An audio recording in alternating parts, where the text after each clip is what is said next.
पुंडलिकवरदार विठ्ठल श्री ज्ञानदेव तुकाराम, पंढरीनाथ भगवान की जय, माऊली ज्ञानेश्वर महाराज की जय, जगद्गुरु तुकाराम महाराज की जय, सद्गुरुनाथ भगवान की जय। हरि ओम तत्सत।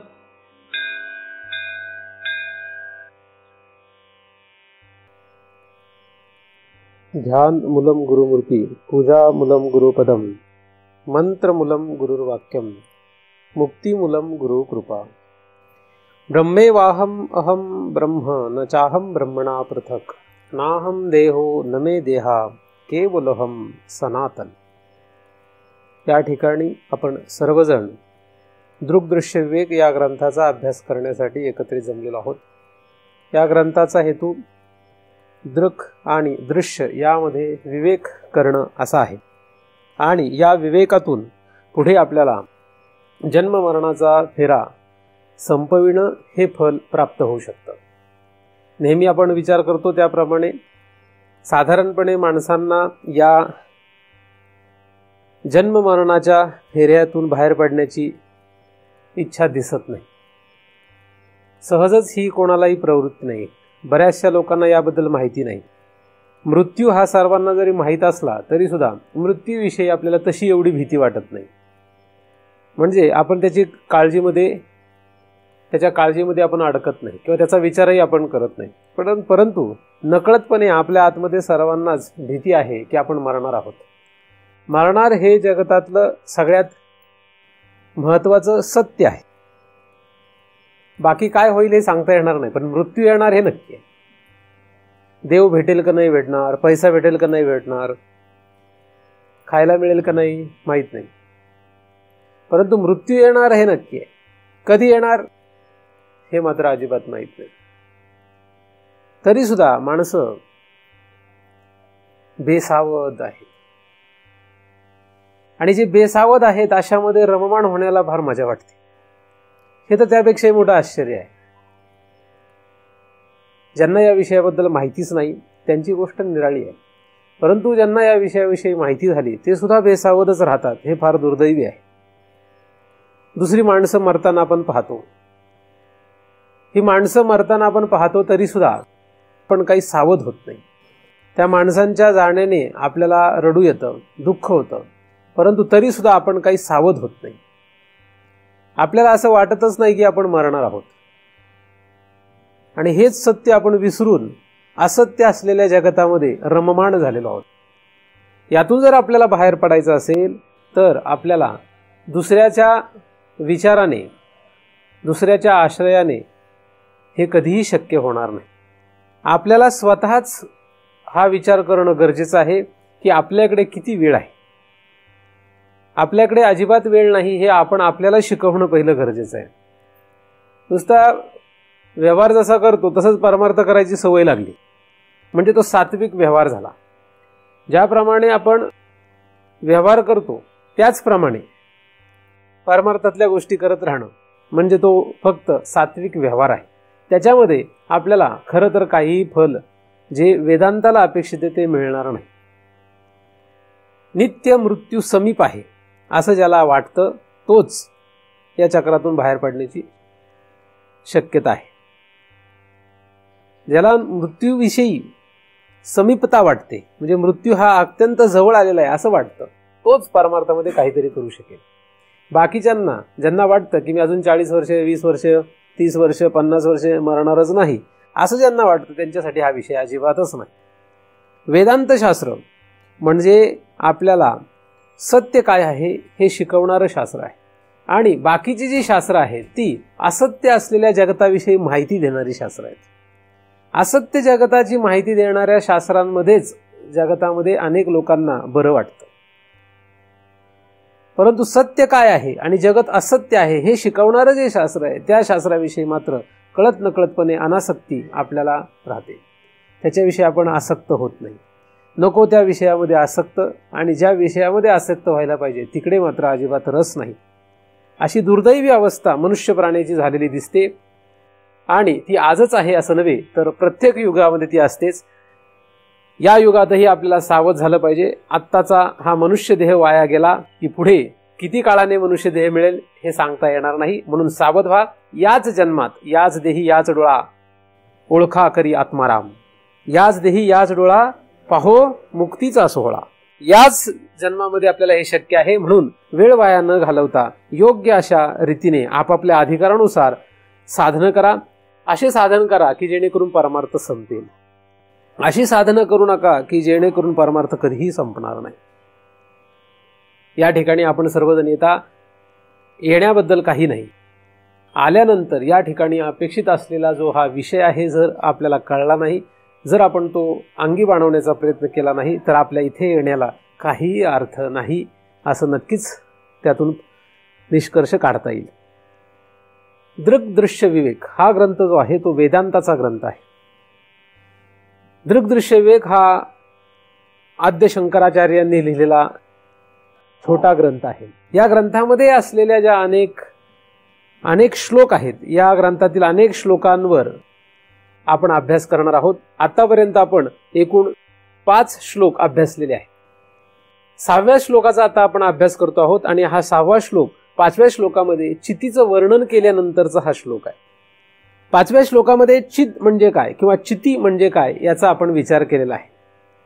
चिती म्हणजेच भगवंत, चिती म्हणजेच चिद, चिती म्हणजेच देव, चिती म्हणजेच या त्रिलोकाला अधिष्ठान असलेलं जे काही तत्व आहे ते, याला चिती असं म्हणतात. आणि ही जी चिती आहे म्हणजे हा जो देव आहे, हा जो भगवंत आहे, हा भगवंत आपल्याला कळून घ्यायचा आहे. तो भगवंत कळावा यासाठी एकदमच आपल्याला तो भगवंत कळणार नाही. म्हणून आपण त्या भगवंता व्यतिरिक्त जे काही आहे त्याचा विचार करतो आहोत आणि त्यालाच दृश्य अभ्यास असं म्हणतात. दृश्य म्हणजे भगवंता व्यतिरिक्त जे आहे त्याचा अभ्यास. या 6व्या क्रमांकाच्या श्लोकामध्ये आपण आता भगवंताच्या व्यतिरिक्त जो जगतामध्ये असणारा पदार्थ आहे किंवा जगतामध्ये असलेले अनेक पदार्थ आहे त्यांच्याविषयी आपण थोडा थोडा करत अभ्यास करत जाणार आहोत. सुरुवातीलाच 5व्या श्लोकाच्या आधीपर्यंत म्हणजे 4थ्या श्लोकापर्यंत आपण साधारणपणे अभ्यास केलेला आहे. आता हाच अभ्यास आपण म्हणजे दृश्य या पदार्थांचा अधिक दृक या पदार्थांचा अभ्यास करत करत करत आपण शेवटपर्यंत जाणार आहोत. चित छाया आवेशेतो, आवेशतो म्हणजे आवेश म्हणजे प्रवेश होतो. कोणाचा? चित. चित छाया. आता चित छाया म्हणजे चितची छाया. छाया या शब्दाचा आपण अर्थ असा केलेला आहे प्रतिबिंब किंवा सावली. प्रतिबिंब किंवा सावली याला आपण छाया असं म्हणतो. प्रतिबिंबित होणं म्हणजे छाया पडणं. चितचं प्रतिबिंब कुठे पडतं, कुठे प्रवेश होतो? चितच्या प्रतिबिंबाचा प्रवेश कुठे होतो? चितचं प्रतिबिंब कुठे असतं? कुठलंही रूप असेल तर त्या रूपाची जी काही सावली पडते किंवा त्या रूपाचं जर प्रतिबिंब पडायचं असेल त्याला योग्य ठिकाण गरजेचं आहे. कुठल्याही पदार्थाचं कुठेही प्रतिबिंब पडत नाही. प्रतिबिंब ज्याच्यात पडायचंय तो पदार्थ योग्य पाहिजे आणि ज्याचं प्रतिबिंब पडायचंय तोही पदार्थ योग्य पाहिजे. आता ज्याचं प्रतिबिंब पडायचंय तो पदार्थ आहे चित. हा जो चित पदार्थ आहे हा 5व्या श्लोकात आपण अभ्यासलेला आहे. त्याचं प्रतिबिंब पडणार आहे. आता चितला प्रतिबिंबित करून घेण्याची शक्ती कशामध्ये आहे हा महत्वाचा विषय. चितची छाप पाडून घेण्याचं सामर्थ्य कशामध्ये आहे याचा आपण विचार करायचा. चित छाया, चितची छाया कशात पडू शकते? कशातही पडू शकणार नाही. त्यासाठी एक योग्य ठिकाण पाहिजे. योग्य ठिकाण असल्याशिवाय चितची छाया पडणार नाही. मग चितच्या छायेसाठी किंवा चितचं प्रतिबिंब पडण्यासाठी योग्य जागा जी आहे ती या ठिकाणी पहिल्या चरणामध्ये सांगितलेली आहे. चित छाया आवेशतो बुद्धो. कुठे पडते? बुद्धीमध्ये ही छाया पडते. बुद्धीमध्ये चितचा प्रवेश होतो. बुद्धीमध्ये प्रवेश होतो म्हणजे कसा? प्रतिबिंब रूपाने प्रवेश होतो. जसं आरशामध्ये सूर्याचा प्रकाश पडतो.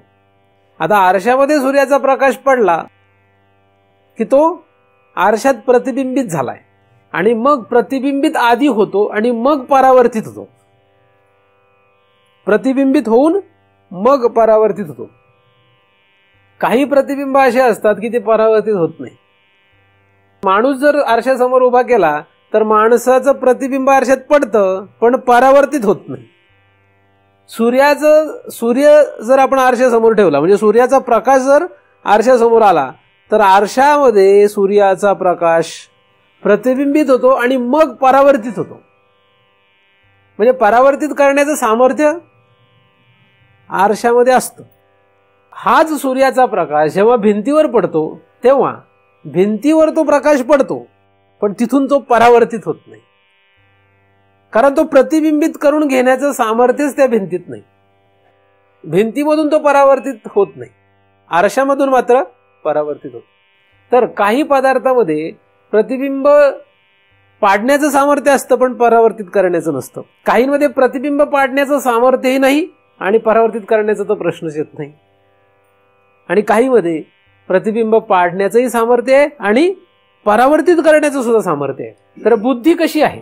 बुद्धी या 3 पैकी कुठल्या वर्गात आहे? बुद्धी ही असा पदार्थ आहे की ज्यामध्ये चिद म्हणजे चैतन्याचं प्रतिबिंब पडतं आणि ते परावर्तित होतं. अशी ही बुद्धी आहे. बुद्धी कशी असावी? आता ही बुद्धी जी आहे ही कशाची बनलेली आहे?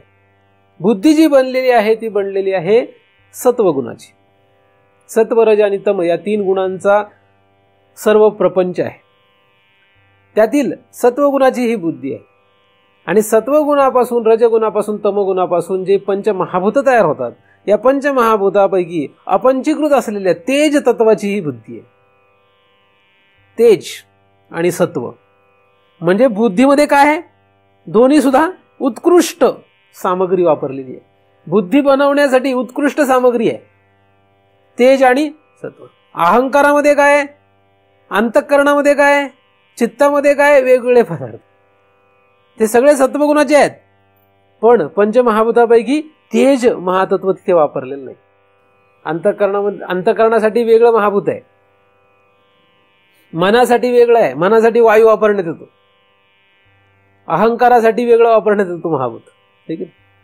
चित्तासाठी वेगळं. चित्तासाठी कुठलं? जल. चित्तासाठी जल, अहंकारासाठी पृथ्वी, बुद्धीसाठी तेज, अंतःकरणासाठी आकाश आणि मनासाठी वायू. अशी ही जी 5 अंतःकरण आहेत यांना महाभूतांपैकी अशा प्रकारे बनवलं जातं. मग यामध्ये जी बुद्धी आहे ही बुद्धी जी आहे ही तेज तत्व अधिक सत्वगुण अशी आहे, ह्यापासून बनवलेली आहे. म्हणून या बुद्धीमध्ये ते सामर्थ्य आहे छाप पाडण्याचं आणि म्हणजे प्रतिबिंब पाडण्याचं आणि प्रतिबिंब पाडल्यानंतर त्याला परावर्तन करण्याचं. बुद्धीतून ते परावर्तित केलं बुद्धी. मग या बुद्धीमध्ये असलेलं हे चैतन्याचं प्रतिबिंब आपल्याला का कळत नाही असा प्रश्न आहे. कळत नाही आपल्याला. का कळतं? कळत नाही. प्रतिबिंबित झालेलं चैतन्य कळत नाही. आपल्याला प्रतिबिंबित झालेलं चैतन्य का कळत नाही? कारण आपण त्या बुद्धीकडे पाहतच नाही. आपण जर बुद्धीकडे पाहिलं तर प्रतिबिंबित झालेलं चैतन्य कळण्याचा प्रश्न आहे. आपण बुद्धीच्या बाहेर आहोत, आपण बुद्धीवर नाही. आपण शरीर, स्थूल शरीर किंवा त्याच्या बाहेर इकडे कुठेतरी आपण भरकटतोय. आणि आज नव्हे, अनंत जन्मापासून आपण बाह्य जगतामध्ये भरकटत चाललोय. आता सुद्धा आपण जरी हे ऐकलं तरी सुद्धा आपण भरकटतोय कुठे? बाहेर. असं नाही की फक्त मनुष्य देहामध्ये आपण बाहेर भरकटतोय. आता मेल्यानंतर जर आपण वेगळ्या कुठल्या तरी एखाद्या विशिष्ट शरीराला गेलो तर तिथे सुद्धा आपण काही बुद्धीकडे पाहणार आहे काय? तिथे सुद्धा आपण बाहेरच भरकटत राहणार. इथून मागेही तेच केलं, इथून पुढेही तेच करणार आहे. सावध होण्याचा काळ हा आहे आत्ता. आत्ता सावध व्हा. बाहेर पाहू नका, बाहेर रममाण होऊ नका. विषयामध्ये रममाण नाही, बाहेर रममाण व्हायचं नाही. बाहेर रममाण न होण्याचा प्रयत्न केला तर रममाण होणार नाही. प्रयत्नच करत नाही आणि होत नाही म्हणतो. काही विद्यार्थी असे असतात की ते प्रयत्न करतच नाही आणि आम्ही नापास होतो असं म्हणतात. तो अभ्यासच करत नाही, नापास होणारच आहे. अभ्यास करायला लागले की झोप येते, नाही का? बरं, शाळा शिकून भलं कोणाचं झालंय असं पुढे म्हणतात. पुढे काय म्हणतात? शाळा शिकून भलं कोणाचं झालंय. त्याचं काय जन्म मरणाचं फेर नाही चुकलं तर काय फरक पडतोय? आपलं मस्त चाललंय ना, खा प्या मजा करा, कशाला हे डोक्याला एवढा त्रास करून घ्यायचा आहे असं बऱ्याचशा लोकांना वाटतं. त्या वर्गासाठी हा विषय नाही मुळात. हा विषय कोणासाठी आहे? जो बुद्धीवर येऊ शकतो. बुद्धीकडे या, बुद्धी पर्यंत आपल्याला आलं पाहिजे. आणि बुद्धीचं काम काय? निश्चय करणं. बुद्धीचं काम काय? निश्चय करणं. हे बुद्धीचं काम आहे. आता बुद्धीचं काम आहे निश्चय करणं, तर बुद्धीने कशाचा निश्चय करावा असाही प्रश्न येतो. बुद्धीचं काम आहे निश्चय करणं. आता कशाचा निश्चय करायचा? बुद्धी कशाचाही निश्चय करू शकते. बुद्धीप्रमाणे निश्चय होऊ शकतो किंवा मनाप्रमाणे होऊ शकतो. निश्चय कशाप्रमाणे होऊ शकतो? निश्चय करण्याचं बुद्धीचं जे काम आहे ते मनाप्रमाणे होऊ शकतं. म्हणजे 17 तत्वांचा जर देह धरला तर मन आणि बुद्धी एवढंच धरतात. 17 तत्वांचा सूक्ष्म देह धरला तर मन आणि बुद्धी. त्यामुळे मनाप्रमाणे बुद्धी निश्चय करू शकते. एखाद्याने 19 तत्वांचा धरला तरी काय हरकत नाही. 19 तत्वांचा धरला तर बुद्धी निश्चय कशाप्रमाणे करू शकते? अहंकाराप्रमाणे करू शकते, चित्ताप्रमाणे करू शकते, नाही का? अहंकार, चित्त किंवा मन यांच्यापैकी कशाचाही निर्णय ती बुद्धी करू शकते. मग चित्ताप्रमाणे निर्णय करण्यासाठी चित्तात जे काही संस्कार असतील त्या संस्काराप्रमाणे ती निर्णय करेल. मग काही असो, एखाद्यावर दया दाखवावी असा जर चित्तामधून संस्कार आला तर तशीच बुद्धी निश्चय करेल. आणि एखाद्याला मारावं असा जर संस्कार बाहेर आला तर बुद्धी तसाच कोणाला तरी मारावं असा निश्चय करेल. चित्ताशी जर ती संलग्न होईल तर, अहंकाराशी संलग्न होईल तर ती अहंकाराप्रमाणे निर्णय घेईल, तसाच निश्चय करेल. जगातले जास्तीत जास्त लोक इकडेच आहेत. अहंकाराच्या मध्ये. आणि अहंकार आम्हाला नाहीच असं वाटतं. हे तर फारच मोठं काम आहे. हा फार मोठा अहंकाराचा परिणाम आहे. आणि कोणी आपला अहंकार दाखवला की मग फारच वाईट वाटतं. मग तर काय इतकं दुःख होतं की त्या माणसाचं आपण पुन्हा तोंडच बघत नाही. एखाद्याने जर आपल्याला आपला अहंकार दाखवला की तुम्ही इथं अहंकार येत बरं का, तर आपण म्हणतो ह्याचं आता आयुष्यभर तोंडच बघायचं नाही. उलट त्याच्यामुळे आपलं भलं होणार असतं. त्याने अहंकार दाखवला, आपण खरंच जर विचार केला की आपल्याला खरंच अहंकार आहे का, आणि त्याच्यावर जर आपण अभ्यास केला त्याच्यातून बाहेर पडू. पण तसं होत नाही.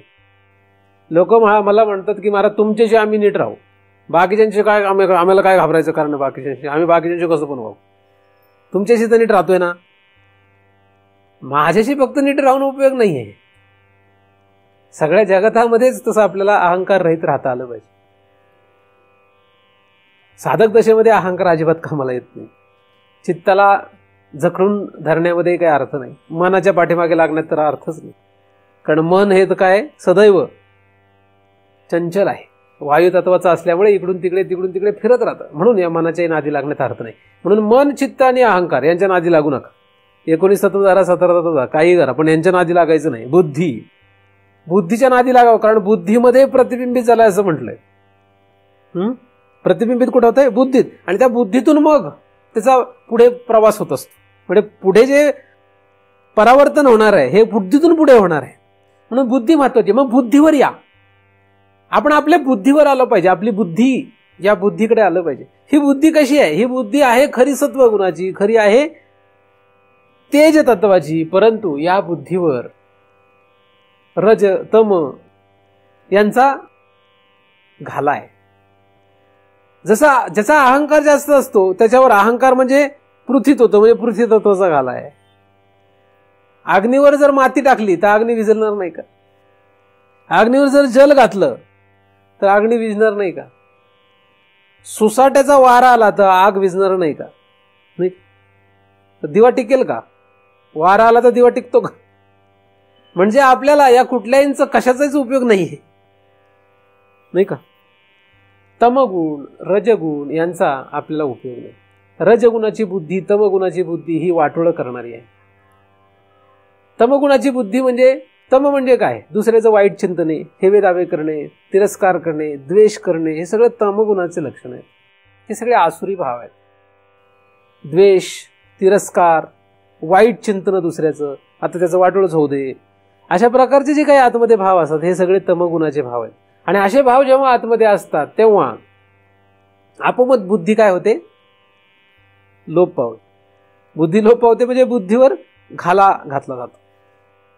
म्हणून कोणाचंही वाईट न चिंतने, कोणाचाही द्वेष न करणे, कोणाचाही मत्सर न करणे, अशा प्रकारे जे काही आसुरी भाव असतील हे सगळे नष्ट करणे आपण प्रयत्नाने करायला पाहिजे. हे सर्वांनी काय करायला पाहिजे, प्रयत्नाने हे कमी करायला पाहिजे. रजगुण म्हणजे संसार करण्याची इच्छा. जागा झाल्यापासून झोपेपर्यंत संसार करण्याची इच्छा आहे, संसारातून बाहेर पडण्याची इच्छाच नाही. इतका रममाण आहे संसारामध्ये, फक्त चिंतनाला आला तेवढ्या पुरतं बरं वाटतं. आणि चिंतनाचा जिथपर्यंत परिणाम राहील, 1 मिनिट 2 मिनिट, काही काही लोकांचं चिंतन संपता क्षणीच परिणाम संपतो. चिंतनाचा परिणाम जितका काळ राहील तेवढ्या वेळेस वाटतं आता आपल्याला काहीतरी करायला पाहिजे, नाहीतर मग परत बाकी काय होतं. किंवा ज्ञानेश्वरी वाचली की तेवढ्या पुरतं वाटतं की आपण जरा आता काहीतरी करायला पाहिजे. बऱ्याचशा लोकांचं तर यांत्रिकीच झालंय, ते नुसतं वाचायचं म्हणून वाचतायत. आता का वाचतायत, कायसाठी, त्याच्यातून काही बदल होत नाही. म्हणजे संसार करण्याची इच्छा कमीच होत नाहीये, उलट वाढवण्याची इच्छा आहे. वाढत जावं वाढत जावं वाढत जावं अशी इच्छा आहे. हे सगळं रजगुणाचा परिणाम. म्हणजे आपण पुढे जाण्याच्या ऐवजी मागे जातो. रजगुण म्हणजे संसाराची इच्छा. संसारातल्या कुठल्याही पदार्थांची इच्छा ठेवणं, त्याच्यामध्येच अडकून पडणं, हे आहे रजगुण. आणि जेव्हा रजगुण असेल तेव्हा बुद्धी काय होईल, बुद्धीचा तो स्वगुण नाहीच आहे, स्वतःचा गुण नाहीये तो, तिचा स्वतःचा गुण आहे सत्वगुण. बुद्धी जर कळून घ्यायची असेल तर आपल्याला तम आणि रज सोडावं लागेल. तम आणि रज सोडलं तर सत्वगुणाकडे आपण येऊ, आणि सत्वगुणाकडे आले की आपलं स्वतःचं म्हणजे बुद्धी आपल्याला लक्षात येईल. म्हणून जसं सत्व वाढतं तसं बुद्धी लक्षात येते, आणि बुद्धी जशी जशी लक्षात येईल म्हणजे काय, बुद्धीवर जी असलेली ही सगळी जी मल आहे, हा मल काय होईल, बाजूला जातो. जसा जसा हा मळ बाजूला जाईल तस तसं बुद्धी प्रकट होते, आणि जशी बुद्धी प्रकट होईल तस तसं त्या बुद्धीमध्ये प्रतिबिंबित झालेलं चैतन्य लक्षात येईल. आरशावर साचलेला कचरा जसा जसा पुसत जाऊ तस तसा आरसा लक्षात येईल. एखाद्या आरशावर चिखल लावून ठेवलाय पूर्ण, आता तो चिखल जसा जसा आपण काढू तस तसं काय होईल, जितका जाड थर असेल तितका वेळ लागेल. मग जसा जसा तो थर काढू तस तसा आतमध्ये आरसा लक्षात येईल. मग आरसा पहिल्यांदा लक्षात आल्यानंतर लगेचच काही पुढच्या प्रक्रिया होणार नाही. पूर्ण आरसा साफ झाला, व्यवस्थित झाला की मग सूर्याचे किरण जे पडलेले ते परावर्तित होते. मग सूर्याचे किरण तिथे पडतात किंवा त्याच्यात प्रतिबिंब पडतं हे पहिल्यांदा लक्षात येईल. पहिल्यांदा प्रतिबिंबित लक्षात येईल, आधी पहिल्यांदा आरसाच लक्षात येईल, आरसा लक्षात येईल, मग प्रतिबिंब लक्षात येईल, मग परावर्तन होऊन काय होतं हे लक्षात येईल. त्याचप्रमाणे जेव्हा केव्हा तुम्ही रज आणि तमगुण सोडाल, रज आणि तमगुणाचा प्रयत्नपूर्वक तुम्ही नाश कराल, कमी कराल, त्याला जसं जसं कमी कमी कमी करत जाल तस तसं तुम्हाला बुद्धी म्हणजे आरसा लक्षात येईल, बुद्धीचा आरसा लक्षात यायला लागेल. मग आरसा लक्षात आला की मग पुढे काय होईल, तो आरसा जसा जसा साफ होत जातो, शुद्ध होत जातो, त्याप्रमाणे मग बुद्धीमध्ये प्रतिबिंबित झालेलं जे चैतन्य आहे ते लक्षात येईल. पुढे मग बुद्धिस्थ चैतन्य म्हणजे चिती छाया ही जी आहे, जी बुद्धीत प्रवेश केलेली आहे, तिचा प्रवेश ज्या बुद्धीत झालेला आहे, ती त्या ठिकाणी असलेलं जे चैतन्य ते लक्षात येईल. आता तिथे मात्र फार गोंधळ आहे. तिथून पुढे ते परावर्तित होऊन पुढे इंद्रियांकडे, इंद्रियाकडून स्थूल शरीराकडे, स्थूल शरीरावाटे विषयांकडे ते जात असत. पण हा एवढा प्रवास लक्षात घेणं हा फार पुढचा अभ्यास आहे. परंतु आपल्याला या ठिकाणी ही अवांतर माहिती मी सांगतोय की बुद्धी जी आहे ही बुद्धी, या बुद्धीवर या. आधी काय करावं, कमीत कमी माणसाने कुठे राहावं, बुद्धीवर राहावं, शरीरावर राहू नये, बुद्धीवर राहावं. जो बुद्धीवर राहील तो खरा परमार्थाचा अधिकारी आहे. कारण बुद्धी निश्चय आत्मज्ञान असं ज्ञानदेवांनी सांगून ठेवलं. बुद्धीच्या निश्चयानेच आत्मज्ञान होतं. म्हणून बुद्धीच्या निश्चयाकडे आपल्याला जर यायचं असेल तर पहिल्यांदा बुद्धीवरचा सगळा कचरा साफ करायला. आणि हा कचरा साफ करणं हे काही श्रीगुरूचं काम नाही, हे स्वतःचं काम आहे. हे आपलं करावं लागतं, हे दुसरं कोणी करणं नाही, ज्याचं त्यांनी करावं लागेल. म्हणजे तुमच्या आतमध्ये तुम्ही कोणाचा द्वेष करू नये हे काही श्रीगुरू काय शिकवणार आहे, ते आपल्यालाच करायचंय. म्हणजे जे काही आसुरी भाव आपल्या आतमध्ये ते दुसरं कोण काढणार आहे, ते आपल्यालाच काढायचे. असो तर सर्वजण या बुद्धीपर्यंत येतील असा विचार करून आपण पुढे अभ्यास करणार आहोत. चिच्छायावेशतो बुद्धो, बुद्धीमध्ये चैतन्याचा प्रवेश होतो, बुद्धीमध्ये चैतन्याचं प्रतिबिंब पडतं. छाया या शब्दाने काय सांगितलेलं आहे, प्रतिबिंब पडतं. आता प्रतिबिंब पडतं म्हटल्यानंतर जेव्हा केव्हा प्रतिबिंब पडतं तेव्हा ते प्रतिबिंब दूषित असतं. त्या बुद्धीचे दोष त्या प्रतिबिंबात भासतात. बुद्धीमध्ये जे दोष असतील ते प्रतिबिंबात भासणार आहे. आरसा जसा असेल तसं प्रतिबिंब वाटत असतं. आरसा ज्याप्रमाणे त्याप्रमाणे प्रतिबिंब. आरसा जर बहिर्वक्र असेल तर त्याप्रमाणे प्रतिबिंब दिसेल, अंतर्वक्र असेल तर तसं चित्र दिसेल, प्रतिबिंब त्याप्रमाणेच भासेल. तसं बुद्धी ज्या प्रकारची असेल त्याच प्रकारचं ते चैतन्याचं प्रतिबिंब म्हणजे चिदाभास, त्यालाच काय म्हणतात, चिदाभास. त्याच प्रकारचा चिदाभास राहील. मग हा जो चिदाभास आहे, हा चिदाभास बुद्धिस्त चैतन्य म्हणजे बुद्धीच्या ठिकाणी पडलेलं जे चैतन्याचं प्रतिबिंब आहे त्यालाच काय म्हणतात, चिदाभास. हा चिदाभास जो आहे, हा चिदाभास, चिदचा आभास म्हणजे या ठिकाणी चित छाया, चित छाया म्हणजे चिदाभास. आणि चिदाभास जो आहे, हा चिदाभास बुद्धीच्या ठिकाणी प्रतिबिंबित झालेला आहे, बुद्धीच्या ठिकाणी आलेला आहे. या चिदाभासाला 7 अवस्थेतून जावं लागतं असं शास्त्र सांगतं. एक प्रक्रियामध्ये वेगळ्या प्रक्रिया, त्यामध्ये एक प्रक्रिया अशी आहे की चिदाभासाला 7 अवस्थेमधून जातात. त्यातल्या ज्या पहिल्या 3 अवस्था ह्या बद्ध अवस्था आहेत आणि पुढच्या ज्या 4 अवस्था आहे ह्या जीवनमुक्ती प्राप्त करण्याच्या अवस्था आहेत. पहिल्या 3 अवस्थेवर अजिबात राहू नये असं शास्त्र सांगतं. आणि सर्वसाधारणपणे सगळे लोक या पहिल्या 3च चिदाभासाच्या अवस्थेत असतात. चिदाभासाची पहिली अवस्था आहे अज्ञान, दुसरी अवस्था आहे आवरण आणि तिसरी अवस्था आहे विक्षेप. बस या 3 मध्ये सगळं जगत आहे. आणि फार चुकूनच कोणीतरी माणसं त्याच्या पुढे चुकून म्हणजे सापडतच नाहीत, सापडणारच नाही. एक तर आवरणात आहेत. आवरण म्हणजे काय, आवरण म्हणजे काय, कोणाची अवस्था ही, चिदाभासाची अवस्था. आवरणाचा अर्थ काय होतो, चिद नाहीच, काय त्याला म्हणतं आवरण. चिदला पूर्णतः झाकून टाकलंय, चिद नाहीच आहे. चिद म्हणजे भगवंत, भगवंत नाहीच असं बोलण्यामध्ये जरी नसलं तरी आचरणात आहे.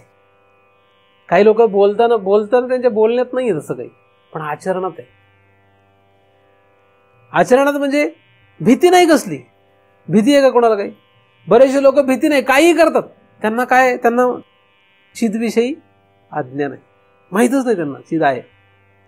ह्या सृष्टीचा नियंता, ह्या सृष्टीला अधिष्ठान असलेली वस्तू, सर्व अंतर्यामी आणि त्याच्या कर्माप्रमाणे फल देणारी आहे ईश्वराच्या मार्फत, हे ज्यांना माहितीच नाही, वागण्यामध्ये त्यांच्या जसं आहे, त्या लोकांना आवरण आहे. त्यांनी शास्त्राचा किती जरी मोठा अभ्यास केला आणि बोलले तरी उपयोग नाही त्यांचा. देव आहे असं जर लक्षात आलं तर अंधारात तरी कोणी पाप करेल काय. आपल्याला असं वाटतं की आपल्याला कोणी पाहत नाही. कोणी पाहत नाही, कसं पाहत नाही, चिद. तुम्ही कुठेही जा चिद आहे, कुठेही जा चिद आहे. आणि तुम्ही जिथे जाल तिथे चिदाभास आहे, कारण तुमच्याकडे बुद्धी आहे. तुम्ही बुद्धी घेऊन फिरता म्हणजे बुद्धीमध्ये चिदाभास आहे. जिथे जाल तिथे चिद आहे आणि तुम्ही जिथे जाल तिथे चिदाभास आहे. जसं चोराने कुठेही जाऊ द्या, त्याच्या पाठीमागे तिथे जर पोलीस पोहोचणारच असेल तर, त्या चोराने कुठेही गेला आणि पोलीस तिथे पोहोचलाच तर चोराने कितीही चोरी मोठी केली तरी सापडणारच आहे, कितीही त्याने काही पुरावे नष्ट केले तरी सापडणारच आहे, नाही का. तसंच हे आहे. आपण बुद्धीच्या द्वारे चिदाभासाला घेऊन कुठेही फिरू द्या, तुम्ही जिथे जाल तिथे चिद आहे. स्वर्गात जा, नरकात जा, मृत्यूलोकात राहा, कुठेही राहा, चिद आहे. हे जर लक्षात आलं तर मनुष्य चांगलं वाईट पाप पुण्य मग याचा तो एवढा विचार करणार नाही. पण सुरुवातीला आसुरी भाव संपवत जाईल. असो, देव नाहीच किंवा चिद नाहीच हे ज्याला लक्षात येतं, हे ज्याला ठामपणे लक्षात येईल, तो आवरणयुक्त आहे. काय, देव नाहीच. कारण लोक म्हणतात देव दिसतच नाही, देव दिसत नाही. बरोबर आहे, दिसणारच नाही. देव जर कोणालाही दिसायला लागला असता तर देवाला महत्व काय राहिलं असतं. आपल्याला पंतप्रधान दिसतो का, आपल्याला पंतप्रधान भेटतो का. जर पंतप्रधान रोज उठून सुटून कोणालाही भेटायला लागला, कट्ट्यावरच्या पोरांनाही भेटायला लागला, तर तो पंतप्रधान राहिला का.